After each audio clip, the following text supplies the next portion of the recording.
Les souvenirs de l'enfance, si fugitifs et si précieux.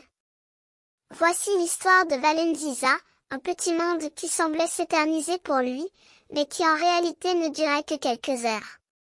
5 heures, précisément, qui semblaient s'être écoulées à une vitesse incroyable, à la fois lente et rapide comme les minutes d'un compte à rebours. Valenziza se souvenait parfaitement de cet après-midi où le temps semblait s'être figé. Il avait à peine 10 ans, et son esprit était encore imprégné de la magie de l'enfance.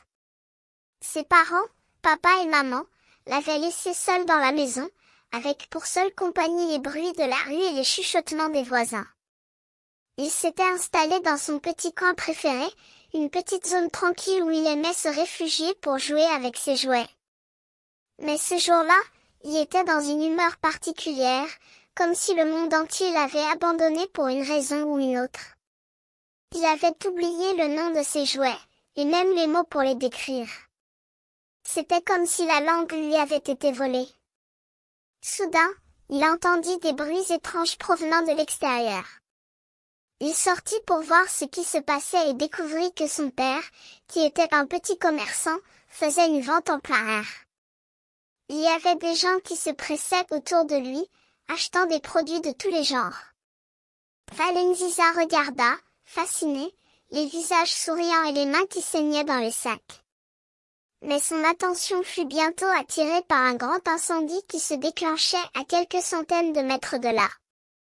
Les flammes montaient haut dans le ciel, comme si elles voulaient rejoindre les nuages. Le père de Valenziza criait quelque chose, mais il n'entendait pas. Il vit des gens qui couraient, des pompiers qui s'approchaient avec leurs camions, et il se sentit perdu.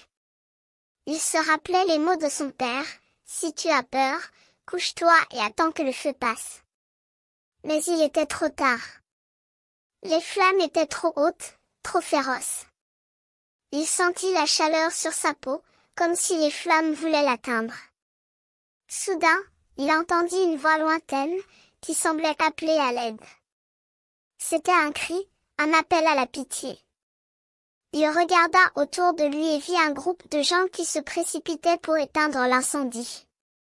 Il se joignit à eux, sans savoir vraiment ce qu'il faisait. Puis, tout à coup, l'incendie fut éteint. Les pompiers avaient réussi à contenir les flammes. Les gens se mirent à respirer, à se relâcher, comme s'ils venaient de survivre à une épreuve.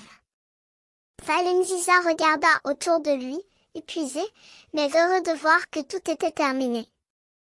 Il se souvint de ses jouets, de ses parents, de la maison tranquille.